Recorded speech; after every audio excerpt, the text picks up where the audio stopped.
A continuación, para dar inicio a la exposición, quisiera presentarle a la expositora que nos acompaña el día de hoy. Su nombre es Fabiola Morales. Es bachiller en Ciencias Sociales, abogada de la Universidad Andrés Bello, magíster en Derecho Laboral y Seguridad Social de la Universidad de Chile y doctora en Derecho Internacional Público con mención en Derecho Humano de la Universidad Latinoamericana y del Caribe. Fue docente del curso de Derecho Militar en la Escuela de Suboficiales del Ejército de Chile, fundadora del estudio jurídico Lex Guide, tu guía legal, y docente universitaria. En la actualidad trabaja como abogada cómplice en la Teletón. Le doy paso a Fabiola para que pueda iniciar la presentación. Muchas gracias, Javiera, por la presentación. Los saludo a todos a esta hora ya con poquita energía, así que vamos a tratar de hacer este seminario lo más dinámico que podamos. Ya vamos a proyectar las diapositivas. Ahí estamos.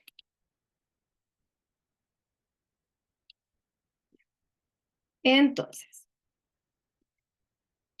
este seminario tiene una función especial y es hacer una introducción al curso completo de Ley Karin que se hace a posterior. Y la idea es poder hacer una mini introducción, no tanto a la ley Karin, sino que a lo que no sabíamos que podía pasar cuando se implementó la ley y hoy sí lo sabemos ya habiendo pasado un año desde que tenemos en vigencia la ley Karin, ¿ya? Esto es bien relevante porque cuando se dictó la ley habían bastantes dudas respecto a ciertos puntos jurídicos bien complejos que la ley no nos aclaraba.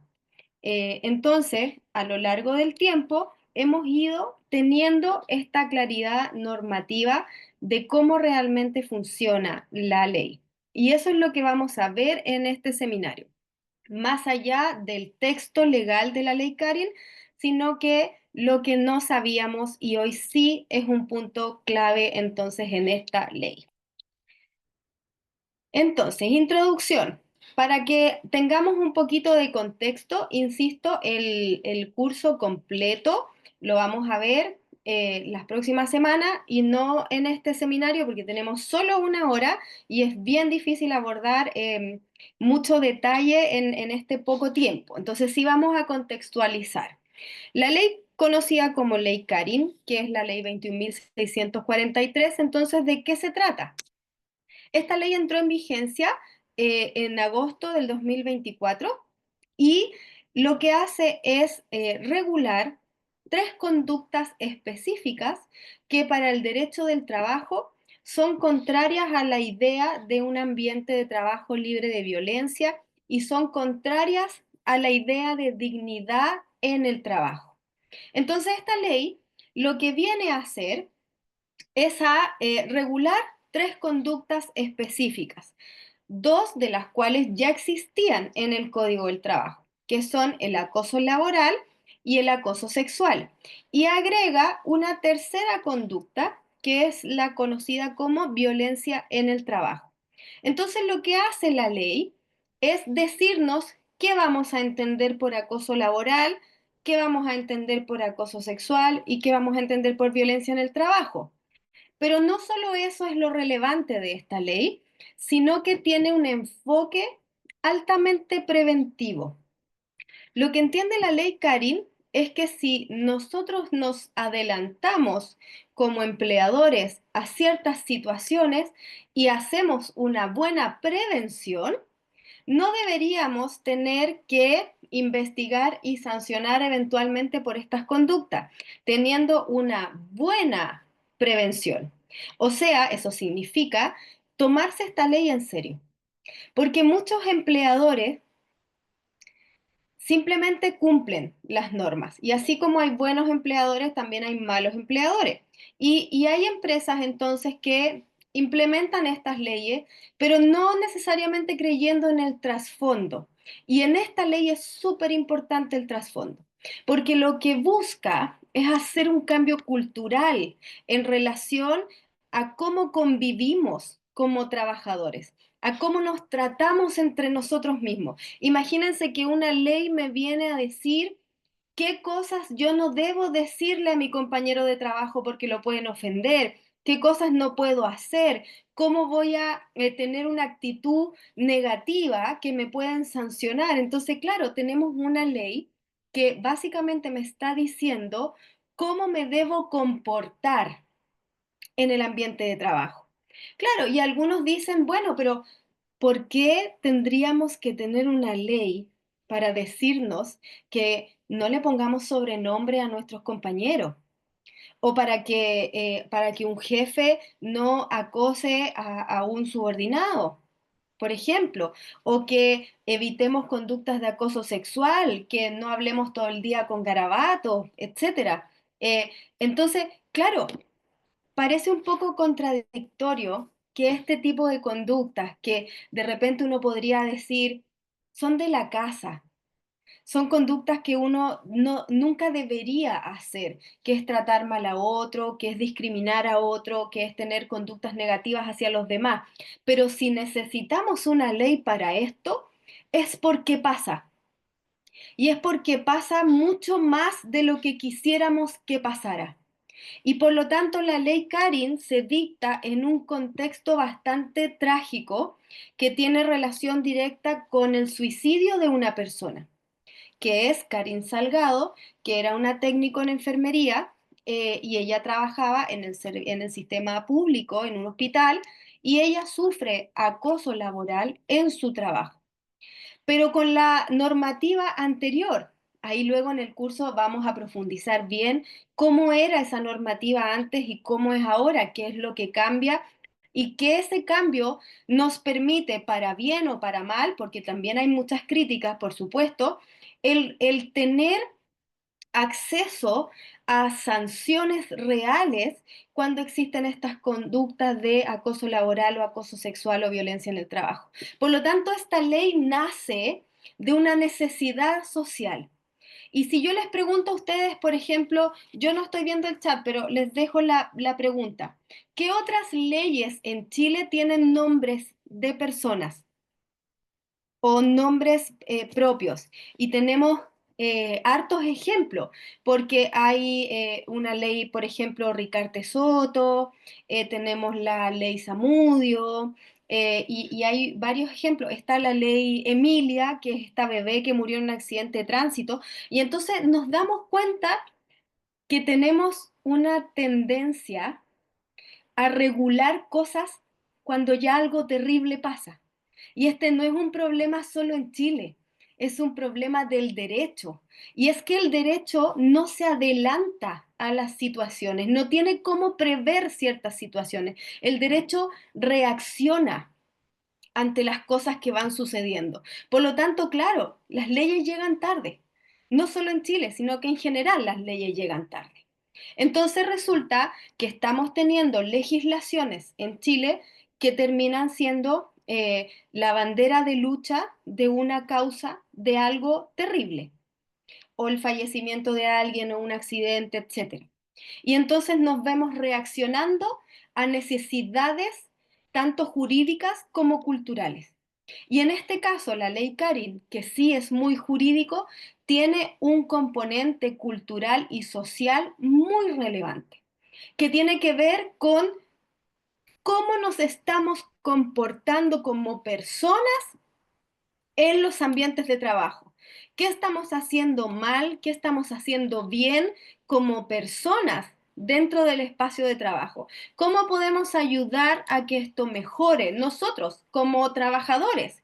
No necesariamente como empresa, sino que el cambio cultural y preventivo que busca la ley Karin tiene un enfoque tremendamente importante en que cambiemos nuestra actitud frente a ciertas conductas y todo lo legal, por supuesto, detrás de esto.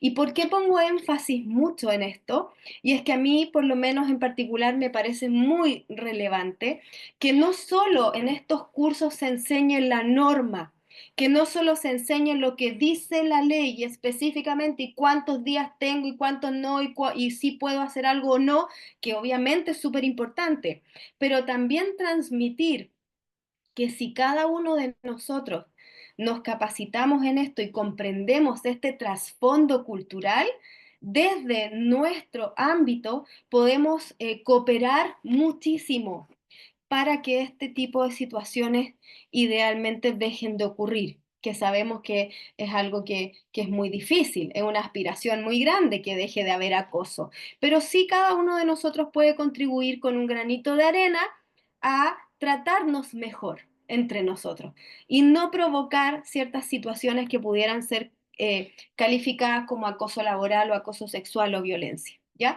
Entonces, la ley en lo jurídico nos va a decir qué es acoso laboral, qué es acoso sexual y qué es violencia en el trabajo. Y además va a imponer una cierta cantidad de obligaciones, tanto para el empleador como para el trabajador también, ¿ya? La idea es tener cierta documentación importante, un protocolo de prevención de riesgo y un procedimiento de investigación, cosa que los trabajadores que se encuentran en esta situación tengan claramente una línea, un canal y una forma de hacer las denuncias, ¿ya? Todo esto va a ser profundizado, como les dije, en el curso y aquí estamos dando los términos generales de estas situaciones. Entonces, cuando se dictó la ley Karin, nos dejó muchos vacíos y muchas dudas que se van aclarando a lo largo del tiempo. Ya existen algunas sentencias judiciales incluso de ciertos casos. Y, por supuesto, la Dirección del Trabajo, que es un actor súper relevante en estos procesos, también ha emitido ciertas opiniones respecto a qué deberíamos entender por A, por B o por C. Este seminario entonces se trata de que podamos plantear esas dudas, que si ustedes estaban en los cursos anteriores eh, o han tramitado o implementado con la ley Karin, vamos a tener esta claridad de que ahora sí sabemos cómo hacer ciertas cosas que no sabíamos hace meses y que cuando hicimos la primera versión del curso de ley Karin hace un año, yo no podía dar con certeza ciertas respuestas. Y ahora sí las podemos dar. Y ese es el objetivo entonces de este seminario, que como les mencioné, es introductorio del curso completo de tramitación de ley Karin que vamos a tener las próximas semanas. Entonces, ¿qué cosas no quedaban claras en la ley? ¿Qué cosas no sabíamos? Y estas son las preguntas más frecuentes que por lo menos yo he escuchado y que nosotros también dentro del ámbito de los abogados conocíamos como las dudas más importantes de la ley Karin. Cosas que no estaban establecidas en la ley con claridad o que simplemente no se mencionaban y que entonces todos empezamos a hacer lo que nos parecía mejor, más razonable, pero por supuesto opiniones diversas. Entonces, ¿qué pinta aquí la Dirección del Trabajo? Pues la Dirección del Trabajo es un ente estatal, ya es un órgano del Estado que está llamado a interpretar la ley, a poder darle el sentido a ciertas partes de la ley que pudieran tener algún vacío. Ahí también tenemos un problema con la dirección del trabajo, porque hasta qué punto entonces la dirección del trabajo puede decir, sin que lo diga la ley, esto se hace A o se hace B, porque finalmente hay una ley. Y las leyes en Chile nacen del poder legislativo, con un proceso de ley, con ciertas aprobaciones, con pasos, etcétera. Entonces generamos una ley a la que le faltan cosas, una ley que fue muy criticada al principio y sobre todo por la dirección del trabajo. Y porque como se ha visto una tremenda falta de recursos respecto de cómo la dirección del trabajo ha estado tomando esta función y esta labor de interpretar las normas. Y ahí es donde tenemos un problema de dónde está el límite para que la dirección del trabajo nos diga A y luego un tribunal nos diga B. Y ese es un tema bastante complejo para los abogados y para las empresas, porque siempre que nos pasan cosas como tener una denuncia de acoso, hay ciertos riesgos que se corren en la tramitación de estos procesos. Son terribles para las personas que lo viven, son tremendamente invasivos, son largos, ¿ya? Y hay que saber llevar bien estos procesos, ¿ya? Y entonces uno se apoya mucho en lo que dice la dirección del trabajo, porque uno tiende a creerle a la dirección del trabajo. Pero no sé si ustedes están al tanto de lo que pasó, por ejemplo, con la ley de las 40 horas, que pasó lo mismo, las leyes normalmente tienen vacíos, ¿ah? Esto no es novedad, no es que haya pasado con la ley Cari. Normalmente las leyes les falta algo, les falta algún detalle que uno después se empieza a hacer preguntas. Entonces, por ejemplo, con la ley de las 40 horas, había que reducir, ¿cierto? Había que reducir de 45 horas semanales en el primer año a 44. Y entonces uno se empieza a preguntar, ¿y será que lo puedo hacer todo el mismo día? ¿O será que puedo hacerlo un día a la semana o 10 horas a la semana, 10 minutos diarios, 15 minutos diarios a la hora de almuerzo? ¿Cómo lo implemento? Claro, porque la ley no nos decía cómo. Decía rebajen una hora a la semana de la jornada de trabajo. Y la dirección del trabajo entonces tuvo una opinión y dijo, yo creo que se hace así. Y claro, la dirección del trabajo es la que nos fiscaliza y la que nos multa y la que nos sanciona. Por lo tanto, hay que normalmente hacer las cosas de la forma en que te las va a exigir quien te va a fiscalizar. Entonces, ahí hubo una pelea importante, porque luego esto llegó al tribunal y resultó que el tribunal no le dio la razón a la dirección del trabajo. Y entonces uno se pregunta, bueno, ¿y entonces qué tanta credibilidad tiene un órgano estatal como este? Que luego un juez puede decir una interpretación distinta. Y entonces nos encontramos con este tipo de conflicto. ¿A quién le hago caso? Bueno, en este contexto es que la ley Karin nos dejó con muchas interrogantes, las cuales ustedes ven, por ejemplo, en la diapositiva. ¿Puedo hacer una denuncia anónima de acoso laboral o de acoso sexual, por ejemplo? ¿Puedo no poner mi nombre? ¿Puedo yo como empleador, que cuando me entero de algo que está pasando en mi empresa, puedo investigar igual aunque nadie denuncie? Yo porque como me enteré, quiero investigar igual. ¿Puedo hacerlo o no puedo hacerlo? ¿Y qué persona tiene que investigar? O sea, tengo que contratar a alguien, tengo que elegir un trabajador. ¿Qué tipo de preparación debe tener esa persona? ¿Debe ser un experto? ¿Debe tener un título? ¿Quién investiga? ¿Cómo yo resguardo el debido proceso? ¿Cómo yo resguardo los derechos de ambas partes en una denuncia? El denunciante y el denunciado, porque ambos tienen derecho. Y más que eso, ambos son personas. Por lo tanto, ambos son trabajadores, están en un ambiente de trabajo y ambas personas, denunciante y denunciado, de una u otra forma, se ven muy afectados por estos procesos.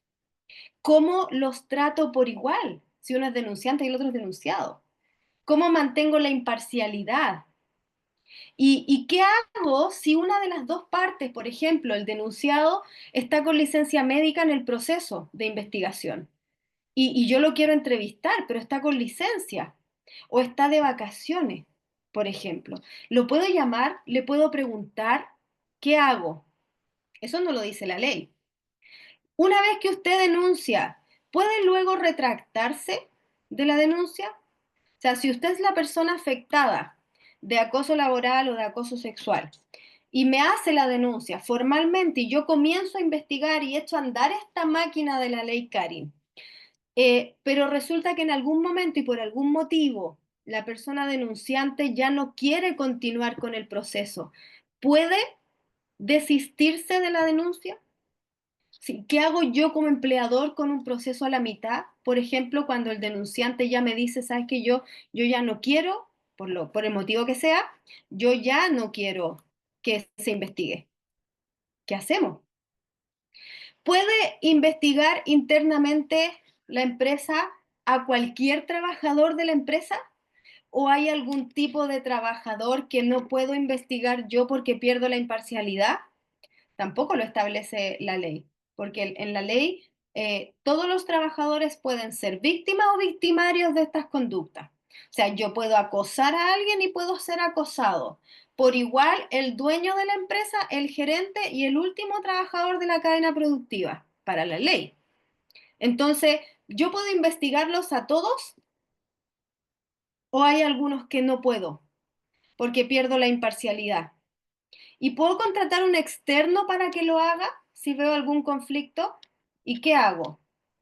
Y lo más relevante y que ha sido resuelto por la Corte en estas últimas semanas, el acoso sexual, que es esta conducta de carácter sexual que no es consentida por quien lo recibe, ¿cierto? Y que tiene un ingrediente sexual en la conducta que se puede ejercer por cualquier medio y que perjudica el estado laboral de la persona que no consiente en la conducta, ¿ya? Este acoso sexual, que normalmente es grave, ¿puedo graduarlo?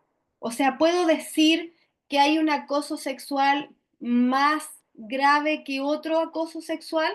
Por ejemplo, ¿puedo decir, no, es que si hay un agarrón o si hay un toqueteo, es más grave que una mirada? ¿O es más grave que enviar una foto desnudo por redes sociales a otro? Porque eso no afecta tanto como que te toquen. ¿Será que podemos hacer ese filtro? ¿Será que podemos decir que hay ciertas conductas de acoso sexual que son más graves que otras y por lo tanto que merecen una sanción distinta o más suave o directamente despido por cualquier tipo de acoso sexual? También era una pregunta que existía y que se genera a través de que la ley no nos aclara estas preguntas. Entonces, ¿cómo llegamos a la respuesta? Con una serie de dictámenes que ha establecido la Dirección del Trabajo, que les digo que esta institución del Estado que está llamada a aclarar los vacíos de la ley, pero no a legislar. O sea, la Dirección del Trabajo puede interpretar, no crear normas. Eso solo lo puede hacer el Poder Legislativo. Entonces, ahí tenemos un límite bien difuso entre cuando estoy interpretando algo que la ley ya dice y le estoy dando un sentido y cuando me estoy inventando algo que la ley no dice, pero que yo quiero que sea así. Y ahí tenemos una gran diferencia. Y ahí es donde se generan los problemas.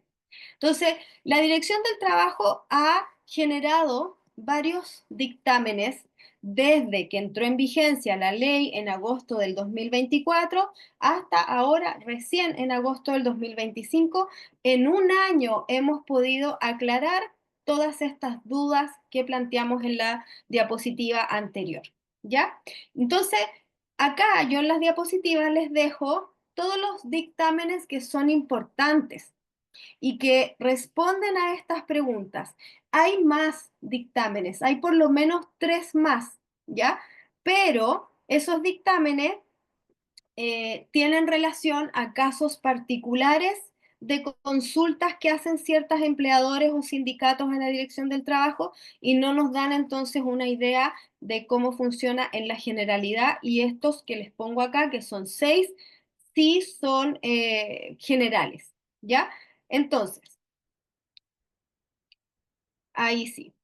Vamos a partir por el más nuevo, el más reciente, que es el ordinario 515/21. Este es de fecha 4 del 8 de 2025, es el más reciente. Y este sí aclara muchas de las dudas que teníamos en la diapositiva anterior. Primero, respecto de los investigadores, ¿qué nos ha dicho la Dirección del Trabajo?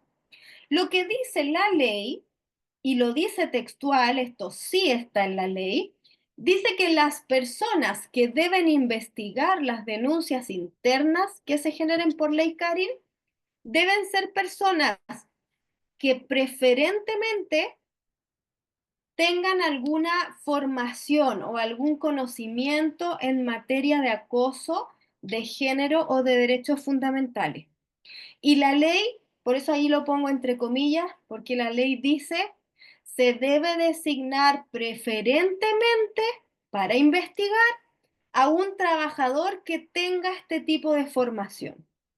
Obviamente, eso tiene que ser demostrado de cualquier forma, que haya hecho un curso, por ejemplo, que haya hecho el curso que vamos a hacer la próxima semana, que va a tener entonces un cierto conocimiento de lo que estamos hablando. Entonces, si tengo que investigar internamente una denuncia de acoso como empleador y tengo varios trabajadores disponibles para hacer la investigación, la ley me dice que debo designar de preferencia al trabajador que tenga conocimiento en esto.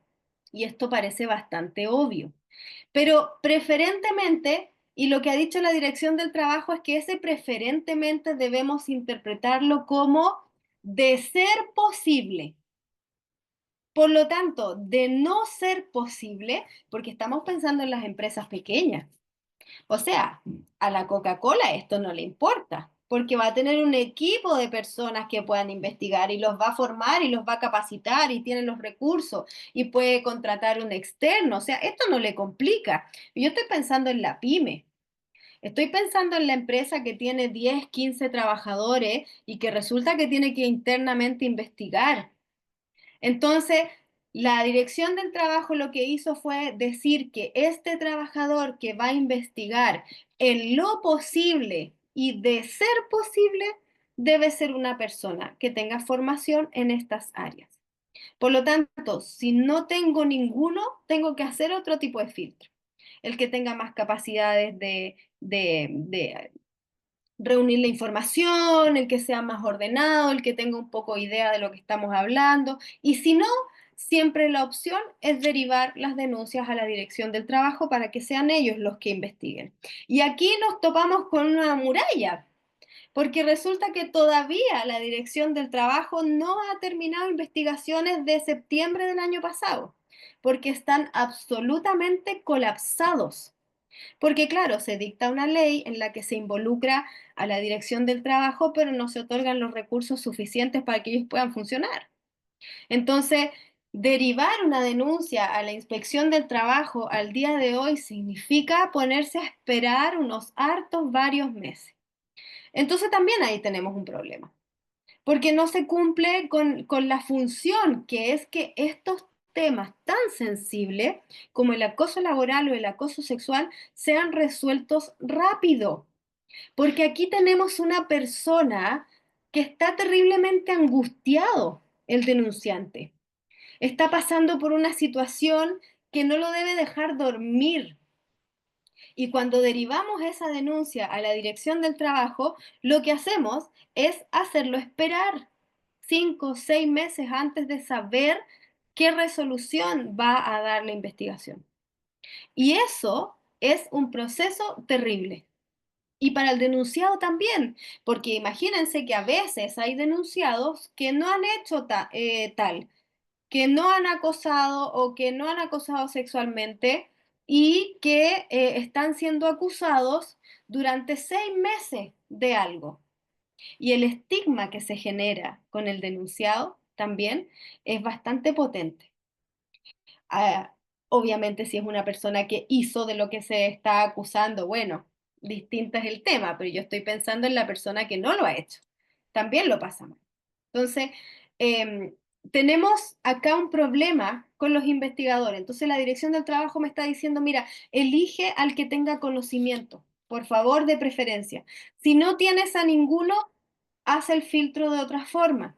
Y si no tienes a nadie que pueda hacerse cargo de esto, entonces derívalo a la Dirección del Trabajo, que siempre ellos van a poder investigar. Como les digo, ahí tenemos un problema de tiempo, pero esa opción siempre está, ¿ya? Y también aclara este dictamen que para poder acceder a asistencia técnica externa, eso, poder contratar a una persona que no sea de la empresa que pueda hacer la investigación, yo debo primero haber puesto eso en el reglamento interno. Por lo tanto, yo debo modificar en el reglamento interno que la empresa puede entonces externalizar este, comillas, servicio de investigación. ¿Ya? Y eso debe estar entonces en el reglamento interno. Macarena, las preguntitas, anótenmelas por favor al final para no perder el hilo, ¿ya? Lo que dice también este mismo ordinario es que se le preguntó a la dirección del trabajo y se le dijo, oye, yo soy una empresa que cumplo, yo tengo todo el día, tengo los protocolos, tengo los procedimientos, tengo investigadores capacitados y he hecho todo muy al pie de la letra, modifiqué mi reglamento interno, etcétera. ¿Tengo algún beneficio? ¿Tengo algún beneficio por cumplir la ley? Y claro, acá la dirección del trabajo le dice, oiga, no, po, porque usted va a tener un beneficio por cumplir la ley si es su obligación cumplir la ley. Entonces, si usted hay algo que no cumple y yo lo fiscalizo y usted no cumple, lo voy a multar. Y si cumple, bien, lo felicito, no lo voy a multar, pero así como recibir un beneficio especial porque cumple, no. Imagínense, sí, podría ser un buen incentivo, ¿ah? Se podría pensar en esta idea, que las empresas que cumplan al pie de la letra ciertos requisitos pudieran tener acceso quizás a algún incentivo, algún beneficio especial. Estoy pensando en las multas de la Dirección del Trabajo, por ejemplo. Pero eso al día de hoy no existe. Quizás podría ser un buen incentivo para que los empleadores cumplieran, pero los empleadores deben cumplir igual, con o sin incentivo. Están obligados a cumplir la ley. Lo otro que habla este ordinario también es respecto a cómo yo verifico las pruebas, porque yo no soy un juez y eso es súper importante en estos procesos. Acá la persona investigadora es eso, un investigador y es un trabajador que tiene conocimiento, no es un juez. No es una persona que va a determinar a ciencia cierta, esta es la verdad irrefutable. No es un tribunal, es un trabajador. Y por lo tanto, se le pregunta a la dirección del trabajo y se le dice, bueno, entonces, ¿cómo yo debo analizar la prueba? ¿Cómo yo debo entender que una cosa que se me presenta como prueba pudiera tener más validez que otra? ¿A qué le doy más importancia? Y claro, es súper difícil responder eso, porque todo tiene que ver con el caso concreto que está pasando. Uno tiene que conocer las circunstancias de lo que sucede para poder verificar cómo lo voy a probar. Ahora, coincidamos en que probar ciertas circunstancias es súper difícil en estos casos. Por ejemplo, probar el acoso sexual cuando ha ocurrido una situación de acoso sexual entre cuatro paredes, por ejemplo, y básicamente es la palabra de uno contra la de otro, es muy difícil probar esas situaciones. Entonces, claro, el trabajador puede hacer la denuncia, pero ¿cómo lo comprueba? Y entonces, en estos casos, por eso es tan importante que el investigador de verdad sea una persona que tenga un mínimo de conocimiento y un poco de experiencia para que pueda tener la capacidad de interpretar las conductas a lo que nosotros llamamos indicios. No, las investigaciones internas de acoso no buscan la verdad. Si usted busca establecer la verdad, lo está haciendo mal, porque a veces no es posible llegar a la verdad absoluta de las cosas, a menos que usted tenga una cámara de video que haya grabado la situación, por ejemplo. Es la única forma de llegar a la verdad. Si no, es muy difícil. Entonces, ¿cómo vamos a analizar la prueba? Y lo vamos a hacer a través de lo que llamamos indicios, ideas, razonamientos coherentes, que la historia tenga una coherencia, que el relato sea coherente, que sea razonable y que usted pueda tener por lo menos un indicio de que las cosas sí pueden haber pasado de la forma en la que A o B lo dice. Entonces, muchas veces para llegar a conclusiones en estas investigaciones no necesitamos el video de la cámara grabando ni el audio, no, necesitamos conductas repetitivas. Y la persona, por regla general, no digo que siempre sea así, pero en general, una persona que tiene una conducta, por ejemplo, de acoso laboral, tiene otras conductas parecidas, no solo con esa persona, sino en otras circunstancias. Por lo tanto, no es tan difícil llegar a decir, mira, sí, es muy probable que esta situación sí haya pasado así porque tengo indicios. El relato es coherente y es razonable. Y todo eso se debe hacer en base a cada caso. Es muy complicado. Y además, el empleador cuando va a aplicar una medida disciplinaria, o sea, cuando va a sancionar, también está obligado a sancionar de forma proporcional, porque hay conductas que si bien son acoso laboral, por ejemplo, son acosos laborales que no rompen el ambiente de trabajo. Entonces, pueden existir conductas de acoso laboral de las cuales no necesariamente deben terminar en despido. Pueden terminar de otra forma, con una amonestación, con un coaching, con un acompañamiento, no sé, de varias otras maneras que no necesariamente va a ser el despido.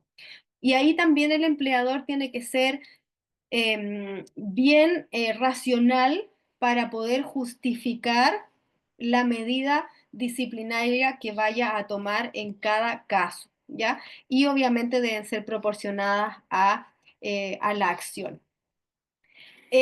Ahí también menciona el ordinario de la Dirección del Trabajo que cuando tomamos medidas de resguardo, cuando vamos a proteger al denunciante en este caso y lo vamos a sacar de este espacio de acoso que está acusando que vive, también la Dirección del Trabajo ha dicho que no se puede pronunciar respecto a cuáles son las medidas específicas, sino que también deben implementarse caso a caso, ya dependiendo de la denuncia. Normalmente ahí sí es posible aplicar que una de las dos partes esté en teletrabajo o que se cambien los lugares de trabajo o cambiamos los turnos, por ejemplo, para evitar entonces el contacto del denunciante con el denunciado siempre y cuando se pueda. Porque, por ejemplo, hay espacios de trabajo pequeños en que son 3 o 4 personas y todos son relevantes y no pudiera mandar a uno, por ejemplo, a teletrabajar. O no tengo otra oficina o igual se encuentran en el casino. Entonces, claro, las medidas de resguardo también deben ser de acuerdo a las posibilidades que existen en cada lugar de trabajo y también las determina el empleador.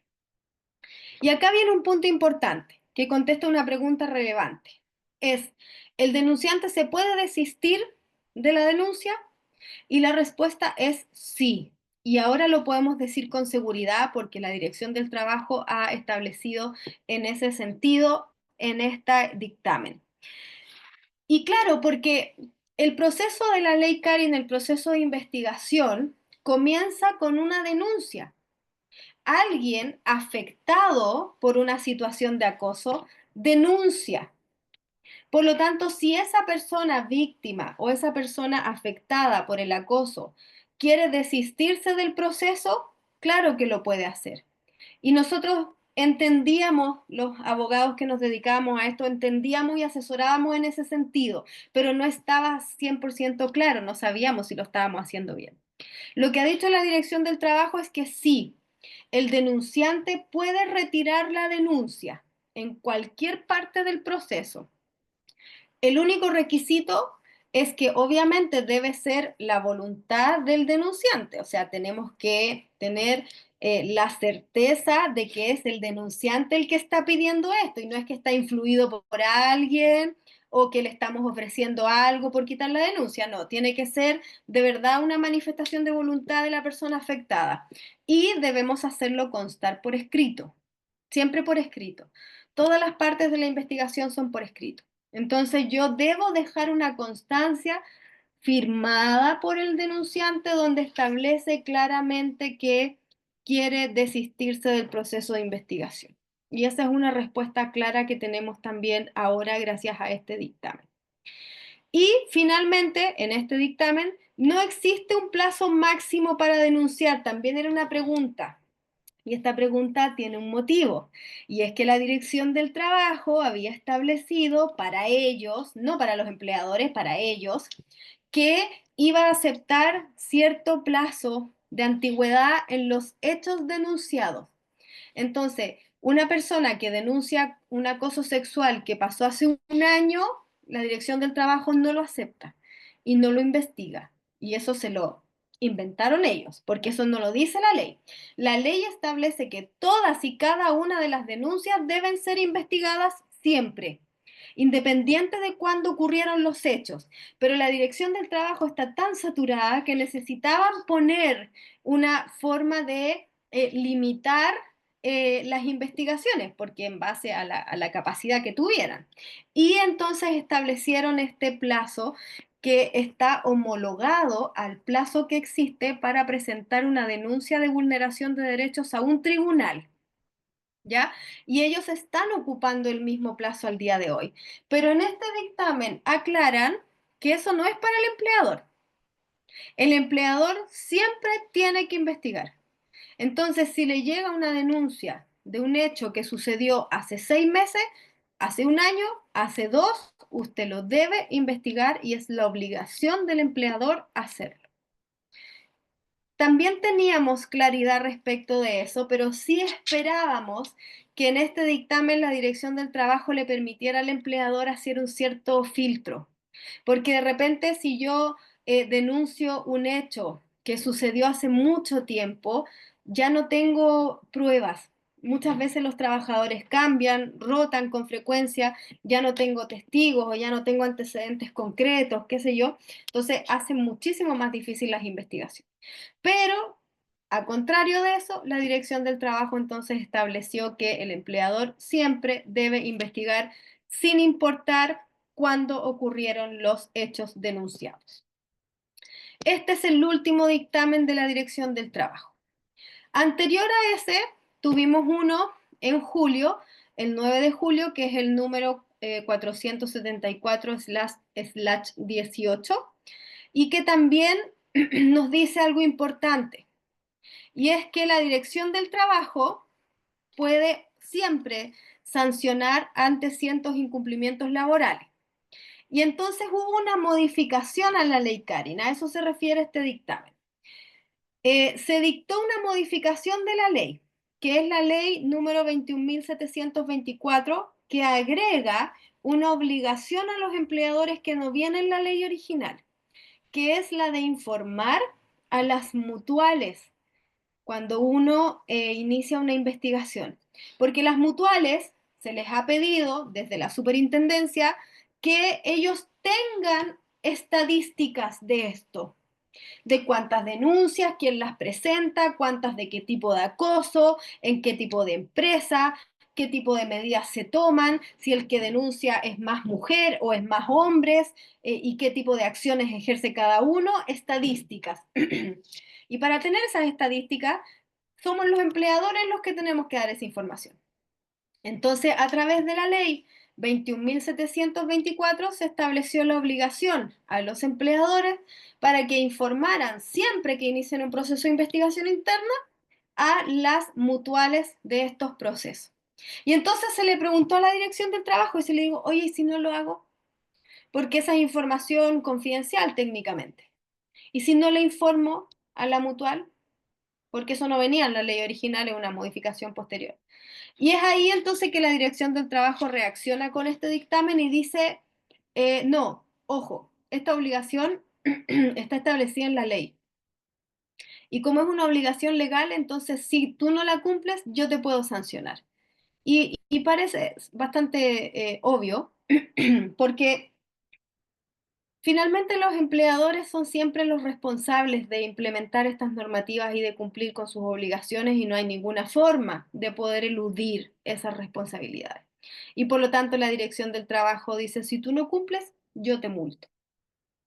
Entonces también este ordinario es importante porque se aclara la nueva obligación del empleador de sí informar a las mutuales cuando reciban una denuncia de tipo ley Cari.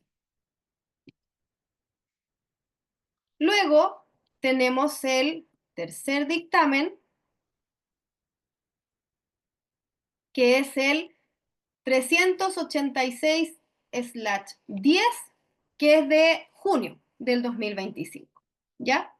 Y esta respuesta también es súper relevante, porque era una pregunta que nos hacíamos siempre. Oye, ¿y si una de las partes involucradas, o el denunciante o el denunciado, está con licencia médica, o está de vacaciones, o por algún motivo no está, permiso sin goce de sueldo o lo que sea? ¿Puedo suspender la investigación hasta que esa persona vuelva y yo lo pueda entrevistar? Porque una de las cosas importantes de la ley Karin es que debo escuchar a ambas partes. Sí o sí debo escuchar a ambas partes. Y si una de esas dos partes no está, ¿suspendo o no suspendo la investigación? Y esa era una duda relevante que teníamos. Y entonces este dictamen nos aclara y dice muy textual: no existe ningún motivo por el cual se pueda suspender la investigación o no cumplir el plazo para investigar. El plazo está establecido en la ley y el plazo para investigar es de 30 días hábiles. Pase lo que pase, usted tiene 30 días hábiles para investigar. ¿Y qué consideramos como hábiles? Todos los días de la semana menos sábado, domingo y feriado. O sea, generalmente es de lunes a viernes sin feriado, ¿ya? Entonces, si una de las dos personas está con licencia médica, si una de las dos personas está con vacaciones o está con feriado, la investigación no se suspende. Usted siempre está obligado a investigar en el plazo que establece la ley. Esa era una de las primeras interrogantes que existían y la vinieron a resolver en junio del 2025, imagínense, 10 meses después. Luego, antes de ese, tenemos, bueno, el mismo día está el 385/9, que también es otro dictamen, que establece que el procedimiento de investigación de ley Karin solo se puede iniciar con denuncia. Solo se puede iniciar con denuncia. Si no existe una denuncia de la persona víctima de la conducta, no puede iniciarse este proceso. Porque la ley Karin tiene un objetivo y es que se termine la conducta de acoso que está afectando a una víctima X. Por lo tanto, yo inicio este proceso solo si la víctima me dice que se siente menoscabado, humillado o que ha sufrido una situación de acoso laboral o de acoso sexual. Pero esto tiene un lado B, y es que el empleador siempre tiene la obligación de cuidado. El empleador está obligado a proteger a sus trabajadores. Y por lo tanto, si usted se entera por algún motivo de que existe algún conflicto de este tipo en su empresa, pero la persona víctima de la conducta no quiere iniciar la investigación, la solución es tener un segundo procedimiento de investigación interno no asociado a la ley Karin, por el cual usted igual pueda, si quiere, y si es un empleador diligente, por supuesto, igual pueda investigar estas conductas en base al deber de protección que tiene el empleador respecto de sus trabajadores, pero no puede aplicar el procedimiento de ley Karin. Porque el procedimiento de ley Karin solo funciona cuando hay una víctima que hace una denuncia. Y esto también lo aclaró la Dirección del Trabajo recién en junio del 2025. ¿Ya? Y los dos últimos, que son el 497/21, que es del año pasado, que es de principios de la ley Karin, y el 362/19, que es de junio del año pasado, que son los primeros que dictó la Dirección del Trabajo. En el 497 de julio del 2024, recién implementada la ley Karin, se nos aclara otro de los puntos importantes. Y esto lo dijeron al principio ya. Hay ciertas personas en la empresa que tienen más poder que otras. que son las personas que están establecidas en el Código del Trabajo como empleadores, definidas como empleadores, que son generalmente los gerentes, los subgerentes o las personas que administran la empresa y que tienen la capacidad de mandar, de instruir a otros. ¿Ya? Estas personas normalmente están en la parte más alta del organigrama. Generalmente son gerentes, personas con cargo de gerencia, que son personas que básicamente te despiden y te contratan. Entonces, claro que tenemos un problema, porque si vamos a hacer una investigación interna, cuando hay una denuncia de un operario en contra de un gerente, ¿quién va a investigar? Otro trabajador, ¿o no? Y ese otro trabajador será muy imparcial al momento de investigar, porque está investigando al tipo que le da la pega, básicamente. Está investigando a la persona que tiene el poder de despedirlo al día siguiente. Entonces, ¿será que esa persona investigadora tiene imparcialidad? Entonces, lo que ha dicho la Dirección del Trabajo es, ojo, porque internamente, y esto no lo dice la ley Karin, esto lo dijo la Dirección del Trabajo, y aquí, insisto, tenemos un problema, porque esto no lo dice la ley. Entonces, esto no sé si es interpretación de la ley. Esto es directamente decir algo que la ley no dice. Pero a mí me parece razonable, independiente de eso, me parece razonable. Porque si un trabajador investigador no tiene ninguna imparcialidad al momento de investigar a la persona que le da la pega. Es así. Y uno puede ser muy profesional, pero siempre hay un sesgo y eso hay que evitar. En el investigador hay que evitar. Entonces, ¿qué nos dijo la Dirección del Trabajo?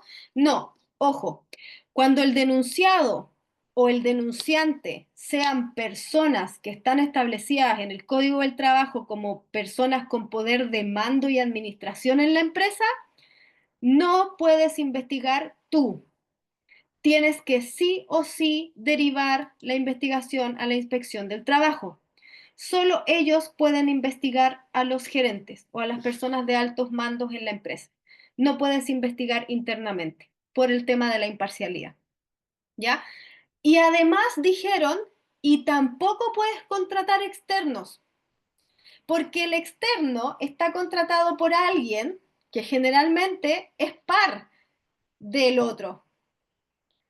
Y eso también podría generar suspicacia, podría generar pérdida de imparcialidad. Entonces, cuando un gerente que se hace cargo de esto y el denunciado es el de la oficina al lado, que también es gerente, y yo voy a contratar a la empresa externa que va a investigar, claro, se puede prestar para malas prácticas, ¿cierto? Entonces, preferible evitar todo ese tipo de situaciones y no solo evitarlas, sino que esto es en beneficio de los trabajadores finalmente. O sea, tiene que haber una imparcialidad, tiene que haber una igualdad al momento de investigar. No puede ser que yo investigue con uno de gerente y el otro no.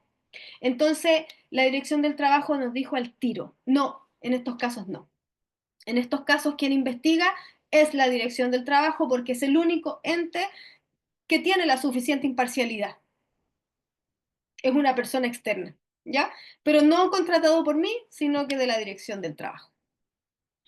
Y también en este mismo ordinario, al principio, cuando teníamos las reglas del juego bien claras respecto a esto, pero igual la Dirección del Trabajo lo dice en este dictamen, y es qué pasa cuando existe un régimen de subcontratación.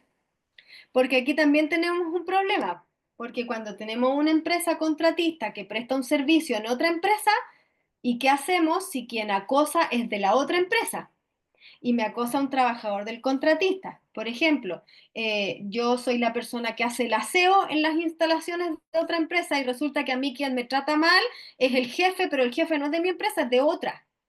Es de otra empresa, es el mandante quien investiga, ante quien denuncio. Y a pesar de que la ley lo decía bastante claramente y luego lo repite el reglamento de la ley, la Dirección del Trabajo acá dice clarito, cuando tenemos un régimen de subcontratación, o sea, cuando tenemos empresa A y B y una le presta servicios a la otra, cuando el problema sea entre trabajadores de la misma empresa, no hay ningún problema porque quien investiga es el empleador de ambos, ¿cierto? Parece súper lógico. Si yo tengo un problema con mi compañero de al lado y no está involucrado nadie de otra empresa, claro, el responsable es mi empleador. ¿Ya? Eso es lo que dice la dirección del trabajo. Al contrario de cuando quien comete la conducta o quien es víctima de la conducta es de una empresa distinta en este régimen de subcontratación, porque ahí las reglas cambian. Y ahí es el afectado el que puede decidir si va a presentar la denuncia ante su empleador, ante el mandante, que es la otra empresa, la empresa grande, la que me contrata a mí, o ante la dirección del trabajo. Ahí tengo más opciones, ¿ya? Y en este dictamen también se aclara al tiro que no pueden existir denuncias anónimas en Ley Karin. Y esto tiene un sentido bien importante y es que yo necesito una víctima. Necesito poder identificar a la persona dañada, porque cuando hablamos de acoso laboral o acoso sexual, hablamos de una conducta que a alguien le afecta en su trabajo. Y si yo no tengo a quién preguntarle qué le afecta y cómo le afecta, no puedo investigar.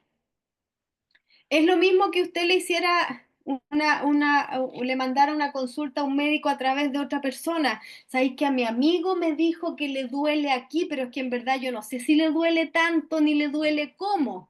Del 1 al 10, ¿cuánto le duele? No sé. ¿Cómo voy a dar un diagnóstico así? Lo mismo pasa en la ley Karin. Si yo no tengo una persona que me haga un relato y que me diga, mira, a mí me afecta de esta forma, yo me siento humillado, esto me pasó a mí, no te lo está contando otro, ahí recién es que yo puedo investigar.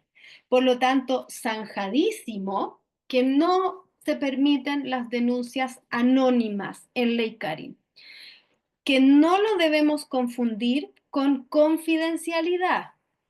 Porque una cosa es que la investigación siempre va a ser confidencial, pero no anónima, porque yo debo poder identificar a la víctima y a la persona que ejecuta la conducta siempre, ¿ya? Y en el último dictamen, que es el número 6, que es el 362, que fue el primero que salió, no hago aquí un relato porque básicamente este dictamen lo que hace es aclararnos y contarnos lo que dice la ley. No resuelve ninguna duda, pero es un dictamen importante porque es el primero. Y si ustedes ven ese documento, explica todo lo que dice la ley con peras y manzanas. Es muy fácil de leer y de comprender y en ese dictamen es donde está el sentido de la ley Karin, cómo funciona, los plazos, quién debe hacer A, quién debe hacer B. Es bastante educativo ese dictamen y por eso siempre lo pongo. ¿Ya? Entonces, tenemos estos 6 dictámenes importantes en los cuales la Dirección del Trabajo a lo largo del tiempo nos ha contestado ciertas preguntas que no sabíamos al inicio de estos procesos, ¿ya?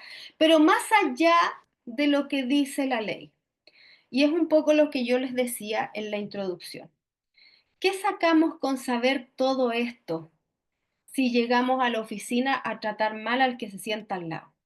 O sea, no tiene aplicación, no tiene sentido. Y por lo tanto, la ley Karin tiene un súper fuerte componente cultural. Y lo que busca, independiente de la sanción y de la investigación y de lo legal, es que exista un cambio cultural. Y ese cambio cultural exige siempre la imparcialidad al momento de investigar. Recuerden que en Chile se es inocente hasta que se demuestra lo contrario, no es al revés. Uno no es culpable y debe demostrar que es inocente. No, se supone que en Chile uno siempre es inocente hasta que alguien pruebe mi culpabilidad. Así funciona. Por lo tanto, yo debería poder aplicar esto a la ley Karin y que cuando exista una denuncia, yo no puedo simplemente hacer así y creerle al denunciante todo porque debe haber una prueba detrás, por lo menos un indicio, una idea, una intención. O sea, yo tengo que poder mínimamente acreditar lo que me están diciendo, sino cómo voy a sancionar a otra persona. ¿Cómo lo voy a culpar de algo si no tengo cómo probarlo? Y eso es lo complicado de esto, mantener esa imparcialidad en la visión al momento de recibir una denuncia. Y ahora está muy en boga esto de 100% creer cuando una persona acuse una situación como esta, y está fantástico este movimiento de amiga, yo te creo, de que las mujeres sobre todo, porque básicamente las mujeres históricamente somos más víctimas de este tipo de conducta que los hombres, y así también lo han establecido todas las estadísticas de la ley Karen durante este año, que siempre las denunciantes tienen tendencia a ser más mujeres que hombres. Son situaciones que vivimos las mujeres desde el origen de los tiempos y en el día a día. Entonces, claro, uno tiende a que cuando una mujer dice a mí me pasó esto y lo cuenta y lo denuncia, la primera recepción es sí te creo, pero debo probarlo mínimamente, para poder sancionar a la persona responsable, y así funciona el sistema penal en Chile. Yo estoy hablando de lo jurídico, ¿ah? No es una opinión personal ni nada por el estilo, es un tema jurídico. Debo mínimamente poder probar lo que digo. Es muy complicado en situaciones, sobre todo de acoso sexual, muy difícil.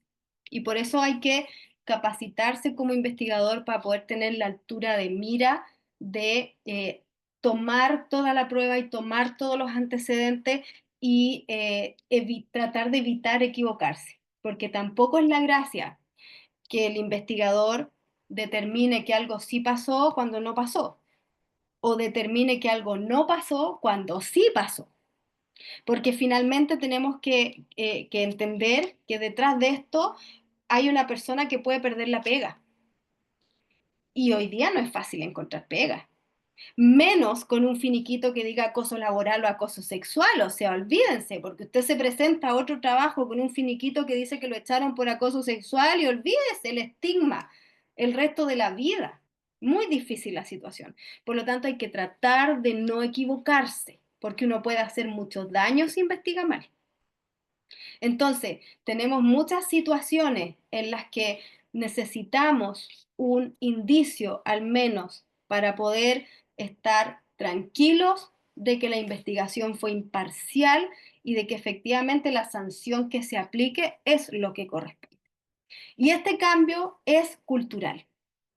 No solo es conocer la ley, sino que es comprender el trasfondo que tiene, que necesitemos regular estas conductas en los ambientes de trabajo.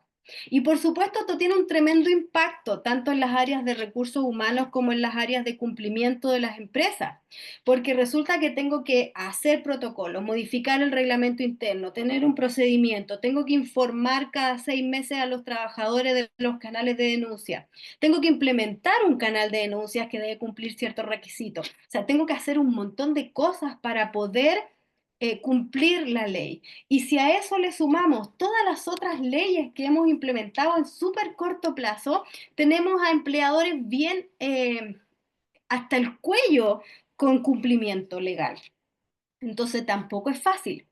Tampoco es fácil implementar todas estas normativas, y aquí hay que poner harto ojo en cumplir la ley y cómo lo voy a hacer.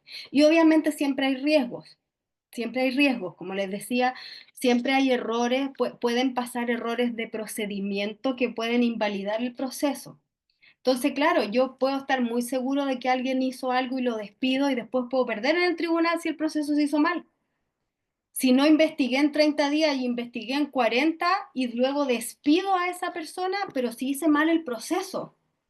Entonces también hay que tener harto ojo, porque el no saber el paso a paso de cómo debo hacer estos procesos puede invalidar un despido posterior o una sanción posterior. Y eso a las empresas les cuesta muchas lucas. Equivocarse en los despidos es muy caro. Entonces, claro, tenemos que tratar de minimizar esos riesgos. Y una forma de hacerlo es capacitando, capacitándome como empleador, capacitando a los trabajadores, capacitando a los investigadores, para evitar cometer errores de procedimiento.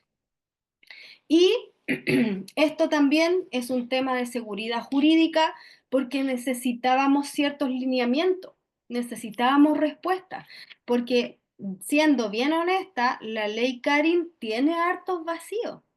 Y es una ley que en el fondo es buenísima, la intención es muy buena, la idea es muy buena, yo la aplaudo, pero hagamos la ley bien. O sea, si vamos a hacer una ley así, pongámosle todo el empeño y hagámosla bien. Y lamentablemente la ley Karin no quedó bien. Y por eso, durante este último año, hemos tenido que estar pidiéndole a la Dirección del Trabajo, que es la única herramienta que hay, que nos aclare, oye, ¿qué hacemos en este caso para hacerlo bien? Porque la otra solución es que los legisladores que están ahí en el Congreso vean todos estos errores y modifiquen la ley. Pero eso ya deberían haberlo hecho. Y ustedes comprenderán todo lo que significa el proceso de que se pongan de acuerdo. Entonces ahí tenemos para rato.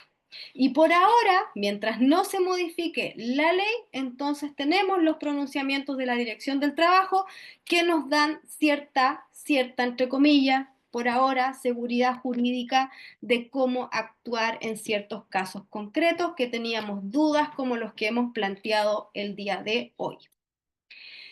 ¿Qué hacemos como empleadores? Porque esto es pega de los empleadores, no es que este seminario sea para empleadores, es porque la responsabilidad de hacer esto bien está en el empleador. Y por eso le ponemos énfasis a esto. Y porque yo soy una fiel creyente de que si el empleador lo hace bien, el trabajador tiene menos problemas. Un empleador bueno, un empleador que hace las cosas bien, debería tener trabajadores más felices. Debería. Si subiéramos el sueldo, por supuesto, y si hiciéramos un montón de otras cosas más. Pero yo soy muy creyente de que cuando el empleador hace las cosas bien, tenemos empresas y ambientes de trabajo mucho mejores. Entonces aquí el ojo al empleador. Debo capacitar, sí o sí, debo capacitar a los investigadores. Debo diseñar canales de denuncias claros. Debo informarle a los trabajadores cómo pueden hacer la denuncia.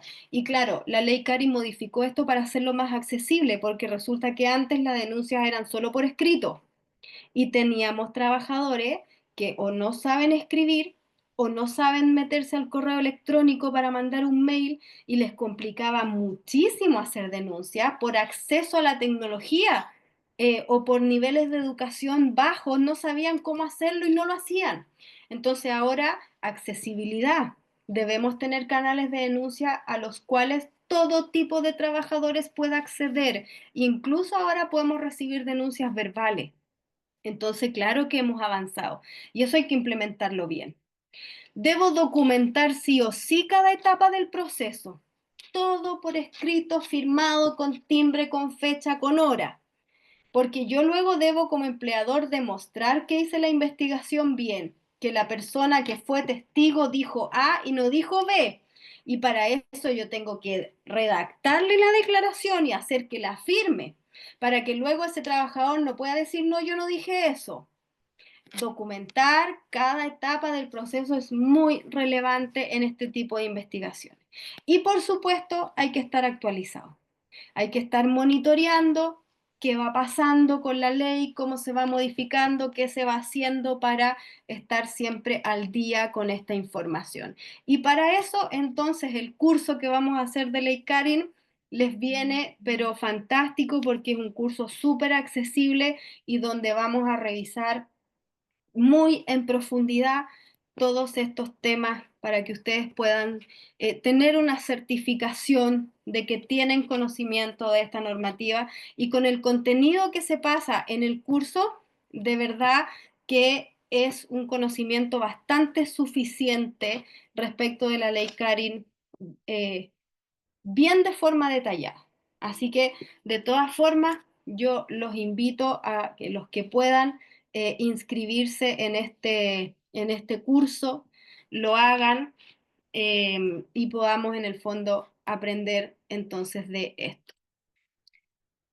Creo que dejé de compartir, ¿cierto? Sí. Sí. Ya. Entonces, muchas gracias. Esto se me hace muy cortito, en una hora es bastante imposible dar más detalles me encantaría también poder contestar las preguntas de todos, pero de verdad que no alcanzo. Entonces, sí en el curso, sí en el curso que vamos a hacer, ahí sí nos damos el tiempo de contestar absolutamente todas las preguntas que tengamos. Así que por ahora yo le doy el paso a Javiera para que sí vayamos contestando algunas preguntitas importantes. Tratemos, perdóname Javiera, tratemos de que no sean casos particulares, porque de repente siempre me pasa que las personas tienen dudas de cosas que les han pasado, que les han contado, y esto en virtud del tiempo y de que no es una asesoría personal, tratemos de que las preguntas sean en base a lo que hemos visto en la ley o algunas dudas concretas, ¿ya? Muchas gracias, Fabiola, por la presentación. Vamos entonces con las preguntas. Le voy a dar primero el permiso a Michael para que pueda hacer su pregunta. Hola, buenas. ¿Me escuchan? Sí. Sí, sí, sí. Ya. Bueno, primero que todo, muchas gracias. La consulta es la siguiente. Una, ¿a los cuántos años yo puedo hacer la denuncia en el caso que una persona sufrió acoso laboral pero ya no trabaja en el lugar? Pero ¿quién es el que ya no trabaja? ¿El que fue víctima o el que es el que Víctima, acosa? claro. No, El la que fue, víctima no. No, la la ley víctima, solo aplica para relaciones laborales vigentes. Por lo tanto, yo puedo hacer solo la denuncia a mi empleador mientras trabaje ahí. perfecto. Ya no, no se puede posterior a ello, ¿no? Y si el victimario sigue trabajando ahí, no, independiente de eso. Independiente de eso, porque acá el proceso se activa por la denuncia y la responsabilidad del empleador es respecto de sus trabajadores. Y de hecho, uno de los filtros que hace la Dirección del Trabajo es que si no hay relación laboral vigente de alguna de las dos partes, no investiga. Claro, porque en el fondo se pierde la responsabilidad del empleador. Entonces, si Claro, ya no soy trabajador, ¿a quién voy a culpar? claro. Ya, Ahí tenemos un problema. gracias. Ahora sigue Roberto González. Buenas noches, ¿se escucha? Y Roberto, diga. Muchas gracias. Tengo muchas dudas, pero voy a acotarlas, como me dijeron, a una. ¿Ya? Eh, Hacer como un comentario, acotación igual. Yo estoy viviendo este proceso en el sector público y ha sido muy complicado mi caso, pero en base al balance de este primer año, que dice que el 21% se logra comprobar acoso laboral, sexual o violencia, el Sí. tema de la interrelación que existe, si usted lo pudiese aclarar, por ejemplo, entre las instituciones, por ejemplo, con las mutuales, donde se declara la mayoría enfermedades comunes, donde hay que apelar a los sucesos. Por otro lado está la Dirección del Trabajo, la Contraloría. ¿Cómo ve usted esa interrelación y donde por ejemplo, la mutual está muy pro empleador? ¿Cómo ve ese análisis? Por favor. ¿Usted cree que es proempleador? Las mutuales. Lo está diciendo. Sí. Sí, sí, Eh, Mire, lamentablemente el sector público es tierra de nadie en este momento con estos problemas de ley Karin, porque otro problema que nuestros flamantes legisladores no previeron es que esto está directamente relacionado con la relación laboral regida por el Código del Trabajo en general. Y la dirección del trabajo, entonces, eh, actúa cuando tenemos un contrato de trabajo y no cuando estamos regidos por otro tipo de estatuto como el estatuto administrativo, el estatuto de salud, de municipalidades, etcétera, porque ahí tenemos a la Contraloría. Y ahí entonces tenemos otro problema, porque la ley Karin no se refiere a la Contraloría. Entonces, quedamos el sector público bien aislados en estos procesos. Y claro, la ley Karin es para todos los trabajadores, sector público, sector privado, Fuerzas Armadas, salud, retail, todos. Pero como el sector público no tiene esta opción de la Dirección del Trabajo, que ha hecho un poco lento, pero ha hecho la pega de hacer estas aclaraciones, y en la Contraloría, uy, si en la Dirección del Trabajo estamos saturados, la Contraloría es una cosa, pero ya terrible. Y claro, las mutuales lo que deben hacer no es constatar el acoso, y eso es un problema porque las mutualidades no investigan. Las mutuales corroboran circunstancias que el propio trabajador les dice.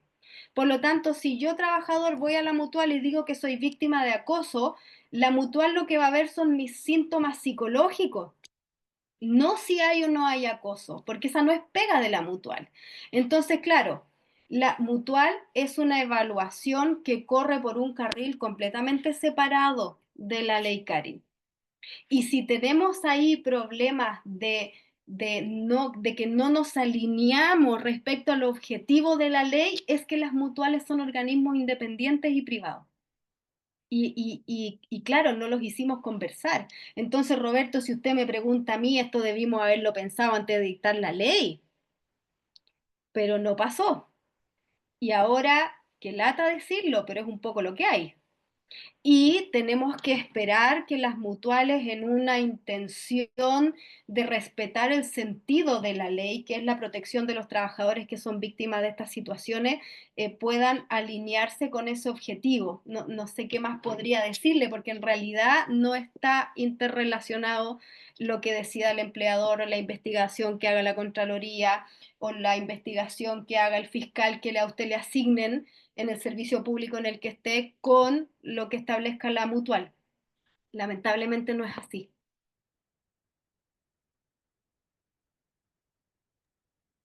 Fabiola, nos quedan hartas manitos levantadas. ¿Cuántas preguntitas más haremos? Yo tengo tiempo. Ya. Es usted la que lleva aquí la cancha. Vamos a ir con dos Iniciemos preguntitas. sí, me interesa Macarena porque fue la primera que levantó la mano delante y yo le dije que me esperara hasta el final. Ella va a seguir ahora. Súper. Ahí te doy permiso. Hola, muy buenas noches. Gracias primero que nada por este seminario. Creo que a muchos nos deja bastantes cosas más claras. Pero tengo dos consultas dentro de la segunda diapo que presentó cuando habló de los ordinarios.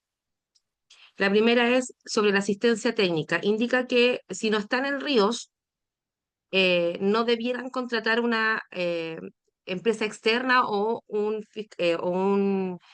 Administrador. persona externa para poder realizar este tipo de Eso es lo, investigaciones. eso es lo que dijo la Dirección del Trabajo, no está en la Sí, ley. la pregunta mía es, ¿y si la empresa no lo tiene establecido en el Ríos? ¿Se denuncia a la empresa si es que contrata, si no hace esa modificación en el Ríos? Y ahí tenemos otro problema. Porque si la empresa no cumple con lo establecido en la ley, puede ser sancionada. Pero si la Ujú. empresa no cumple con lo que dice la Dirección del Trabajo, puede ser sancionada por la misma Dirección del Trabajo. Pero ¿Viste? podría Mm, ser que el tribunal pensara distinto, porque recordemos que lo que dice la Dirección del Trabajo en Chile no es obligatorio, claro, son guías. Y de hecho, es muy chistoso, no en ley Karin, pero en otros temas, no sé, sindicalización o pago de remuneraciones, etcétera. Si ustedes buscan en la Dirección del Trabajo, van a encontrar dictámenes que digan A, que digan B y que digan C, porque el así dictamen es. de la Dirección del Trabajo va variando dependiendo del criterio de la persona que está a cargo de la Dirección del Trabajo. Si es así. Entonces, Ok, en ley Karin no nos ha pasado, menos mal, pero en otros temas sí. Por lo tanto, recordar que lo que dice la Dirección del Trabajo es una interpretación de la ley y no es vinculante, no es obligatorio, pero es quien me va a multar, po. así es. Entonces, ¿es o Me no es queda, vinculante? me queda perfectamente claro. Y la segunda consulta es sobre las constancias y los desistimientos que hacen los trabajadores. ¿Ya? Indicabas que tenía que ser por escrito. eh, ¿Se debe demandar esta constancia a la inspección como para poder cerrar el tema si yo no lo, si yo estoy dentro del plazo investigativo? porque supuestamente tenemos 30 días para generar esta investigación y por lo general las investigaciones son como rápidas. Pero si en el proceso nos damos cuenta que el denunciado, o sea, el denunciante está indicando que Bien. no quiere continuar con el proceso, Ajá. ¿Sí? yo debo Yo de mandar el informe a la DT informando que el proceso quedó hasta ahí. Así es. ¿Y eso por qué? Porque un tema de orden. Cuando usted Ya. inició la investigación interna, usted le informó a la dirección del trabajo que empezó a investigar. Y como le avisó que empezó, tiene que avisarle que termina. La diferencia es que ese informe de investigación va a decir que no se llegó a ninguna conclusión específica por el desistimiento de la denuncia de parte del denunciante que consta por escrito y ese es el informe que usted va a enviar. Siempre tiene que enviar un informe cuando empiece a investigar y cuando termine de investigar tiene que avisar a la dirección del trabajo y enviar el Y esto, informe, una serie de documentos que ellos piden. y o sea, en esta indicación a las inspecciones dentro de los 3 días que indica la ley, que son los 3 días hábiles, ¿correcto? O puede ser antes, puede ser antes. Ya. Si usted, el plazo de 30 días hábiles es el máximo. Yo he hecho investigaciones en 5 días y he mandado el Sí. informe. Sí, O sea, pero por eso te digo, pero el protocolo normalmente dice que son 3 días, o la ley indica que son 3 días hábiles, en las cuales después yo del plazo informo de... a ambas partes lo que está ocurriendo. Si en ese proceso la persona, por diferente tipo de razón, hace el desistimiento, yo tengo que informar inmediatamente a la inspección y no esperar los 30 días. Y hacer el informe de investigación y en ese informe de investigación determinar que no pudo concluir porque hubo un desistimiento. Sí. Y la otra consulta que me queda dentro de todo lo que explico, las denuncias que no son consistentes. La ley todavía no especifica, porque he tenido como 2 o 3 cursos dentro de esto para poder entenderla, porque si bien es cierto, cuando empezó, como todas las leyes en Chile, empiezan, las tiran y en el camino van arreglando la carga, Ujú. no indica el tema de las denuncias inconsistentes. ¿Qué ocurre con eso? ¿La Dirección del Trabajo ha hecho algún pronunciamiento en relación a eso? No. Lo que se ha dicho es que es la libertad del empleador de que o sea, a ver, una cosa son las denuncias inconsistentes y la otra cosa son las denuncias falsas. Usted me está preguntando por las denuncias que no tienen todos los antecedentes necesarios para poder ser Sí, las investigadas. inconsistentes y además aprovecho de preguntarte por las falsas, porque No, una, hoy por hoy esta ley es tan fina y la tan fino, sobre todo en lo que es acoso laboral, dentro de la parte de los hostigamientos, porque esa es la palabra que recurrentemente se ha visto, hostigar, pero también depende de la edad del hostigado, y lo digo entre comillas. Porque no es lo mismo de decirle a una persona, mire, usted me mandó esta información, y que en forma muy general, y yo le respondo de manera correcta, pero la persona lo puede haber interpretado como hostigamiento, sí, claro, ¿cierto? sí. Pero en eso es una denuncia falsa porque si yo fui correcta cuando tú ves la investigación y llegas de forma correcta a buen puerto y esto no es hostigamiento, ¿qué pasa con ello? Ahí es importante. No es una denuncia falsa, porque ¿Ya? yo no puedo Cuestionarla. cuestionar la Mm. sensación. No Ujú. puedo. Entonces, si hay una Exacto. persona que me dice que algo le ofendió, yo le creo. Ok, Demuéstremelo, pero le creo. Entonces, yo no ok. puedo cuestionar ni decir que una denuncia es falsa porque no fueron los hechos como la persona dice que fueron. Eso es Ah, otra. ya.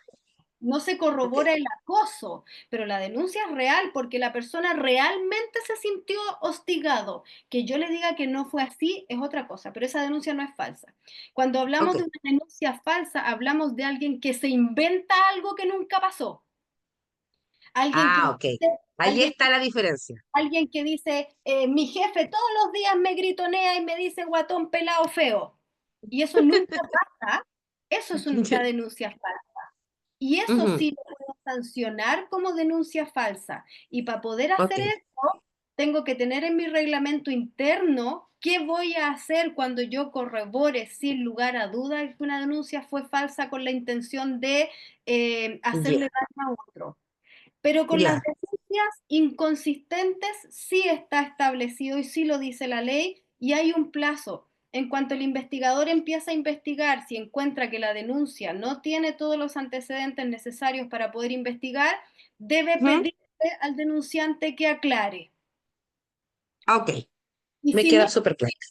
si no lo hace, se investiga con lo que hay. Pero uno ayuda al denunciante. Cuando uno empieza a investigar, le dice, miren, no le entiendo. Siéntese aquí y explíqueme todo de nuevo. Y uno le Ok, pide la aclaración. Eso está en la ley. Y eso se debe hacer dentro de los primeros 2 días en que parte la investigación. ok, me dejaste súper clara. Muchísimas gracias, Fabiola. Javiera, me interesa, perdón, atender a Patricia porque veo que está escribiendo algo en el chat que me interesa aclarar. Em, ¿Te parece si esa es la... Hay mucha gente, pero si esa, porque son las 9:30. Sí, le escuchamos a Patricia y terminamos. Totalmente. Ya. Patricia, ahí te di el permiso. Hola, ¿me escuchan? ¿Sí? Hola, buenas noches. A ver, cuento corto, yo trabajo 27 años en el área de educación. El año pasado hice una denuncia contra mi directora, pero no supe hacerla, le hice la H. Y la H no siguió el protocolo como correspondía llamar a mi testigo y me dio como resolución problema de adaptación, siento que soy una funcionaria de 27 años de servicio. Con la H estaba con psicólogo. Y cuando le digo que me dieron el alta, un día miércoles y el día viernes tenía sesión con el psicólogo, me dice el psicólogo, pero ¿cómo está mal hecho tu investigación? Y fui dada de alta un día 28 de julio y el 1 de agosto se implementó la ley Karim. Yo puedo hacer una denuncia, pero ¿o qué persona jurídica puedo utilizar contra la ASH de mi ciudad que no hizo el protocolo como correspondía? Contra la H. Fue la ASH la que me perjudicó a mí. A ver, Patricia, partamos por lo primero y lo más importante. La H no investiga ley Karin. ¿Ya? Totalmente de acuerdo. Yo no sabía, Ya. porque Entonces, siempre nos sí, decían, si tienes algún entonces, problema en tu trabajo, anda a la ASH. Yo partí sí, ingenuamente a la ASH. por supuesto, pero en este punto, y por eso es importante aclararlo, Sí, la H no investiga ley Cari, la H investiga enfermedades profesionales en el ambiente de trabajo, investiga problemas de convivencia en el trabajo que afecten la integridad física y psíquica de los trabajadores. Eso es lo que hace la H. La H está regida por la ley 16.744, que es la ley de accidentes del trabajo y enfermedades profesionales, ¿ya? Entonces, si la H se equivocó con usted, usted tiene que hacer el reclamo a la superintendencia. Para eso hay plazos, ¿ya? Este sí, curso no se trata de eso, pero para eso no, hay plazos para hacer las apelaciones a los procesos y etcétera, las demandas civiles, que si es que usted considera que le han hecho algún daño con haber investigado mal. Pero independiente de eso, Patricia, porque yo quise escucharla a usted es por lo que puso en el chat, porque sí, tenemos un problema importante con los trabajadores del sector de la educación.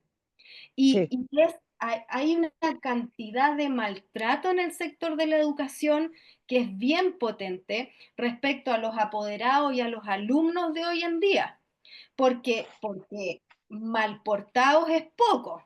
O sea, como llegan los chicos al colegio a desquitarse con los profesores, es terrible. Entonces, la violencia que existe en el sector de los trabajadores de la educación está bastante desbordada hoy en día y nadie podría decirme lo contrario, porque es no, así. ¿Ya? es Entonces, horrible, ojo, porque en el sector de la educación hay personas contratadas con el Código del Trabajo. ¿Ya? exactamente. Entonces, el colegio, el sostenedor del colegio, el director del colegio es empleador y como es empleador debe cumplir con tener los protocolos de ley Karin independientes del RICE, que es el protocolo, el reglamento de convivencia escolar, que son dos cosas distintas. Entonces, si usted es trabajadora del sector educación y está contratada por el Código del Trabajo y quiere hacer una denuncia ley Karin, la puede hacer y su empleador está obligado a tener procedimiento de investigación y protocolo de prevención de riesgos asociados al acoso laboral, acoso sexual y violencia en el trabajo, independiente de los procedimientos de convivencia escolar. Son dos caminos y ambos caminos se pueden utilizar al mismo tiempo. Uno no anula al otro. Entonces me llamó mucho la atención en el chat porque dice los encargados de convivencia escolar no pueden y no deben hacer denuncias por ley Karin, y permítame contradecirlo porque cualquier trabajador regido por el Código del Trabajo, por el Estatuto Administrativo, tiene un ente responsable de los protocolos y de los procedimientos ley Karin. Cualquier trabajador, gerente, dueño para abajo, hasta el último de la cadena productiva, tienen absolutamente todo el derecho de hacer una denuncia por ley Karin siempre.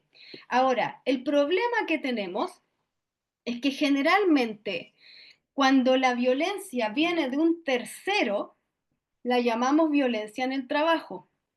Y la violencia en el trabajo no es lo mismo que el acoso laboral, porque no es ejercida entre compañeros. Entonces es muy difícil a través de la ley Karin sancionar a un tercero. Por eso es que pudieran ser más efectivos los procedimientos internos de convivencia escolar dentro de las instituciones educacionales, que sí consideran sanciones importantes tanto para los alumnos que maltraten como para los apoderados que maltraten. En cambio, en la ley Karin, lo que es conocido como violencia en el trabajo, que es esta agresión de un tercero ajeno a mi relación laboral, que en este caso sería un apoderado o un alumno, entonces no es tan clara, no existe la sanción específica y es una sanción que se toma en base a lo que decide el empleador respecto de la conducta. Entonces, pareciera ser que los reglamentos de convivencia escolar o los procesos de convivencia escolar, la Superintendencia de Educación, pudieran ser más efectivos en esos casos que la ley Karin. Pero necesitaba dejar claro que todos los trabajadores tienen derecho a realizar una denuncia por ley Karin y que son caminos separados, específicos para trabajadores de la educación. Yo puedo hacer una denuncia en base al reglamento de convivencia escolar y puedo hacer una denuncia en base a ley Karin cuando sufro una agresión. Ambas cosas no se anulan entre ellas, ¿vale? Entonces, es súper complicado esto en los establecimientos educacionales, ¿ah? Y da harto para largo de contextualizar ahí las normativas específicas, ¿ya? Pero sí pueden hacer la denuncia sin ningún problema ante su empleador, que en este caso sería o el director, o el sostenedor, o el dueño del colegio particular, etc. Ya, me cansé, me agoté. Los invito al curso. De verdad que lo pasamos muy bien en el curso de Ley Karin. Y las personas que han salido de este curso, porque esta es ya, si no mal no recuerdo, nuestra cuarta versión. Y cada vez mejoramos más, porque tenemos mucha más información y tenemos mucha más facilidad para transmitir el contenido. Ese curso también lo hago yo, así que los dejo a todos invitados, ya no pienso hasta ahora, perdón. Y además, les paso el dato. Me estoy candidateando, Javiera, pero les paso el dato que también tenemos en octubre un curso específico de investigaciones internas. Por lo tanto, todas las personas que les interese aprender a investigar, que no es lo mismo que aprender ley Karin, sino que es aprender a investigar en general, cómo debo investigar en un problema como este, también vamos a tener un curso en octubre de investigaciones internas, ¿ya? Y ese también va a estar muy bueno. Es nuestra primera versión, así que ahí también los invito a inscribirse. Ya, Javier, no hablo más. Gracias, Fabiola. No, reiterarle agradecimientos por la presentación, por las preguntas, por todo, también a todos los participantes. Con esto vamos a dar por cerrada la parte de la exposición y ahora nos vamos a quedar al sorteo. Dame un segundito para la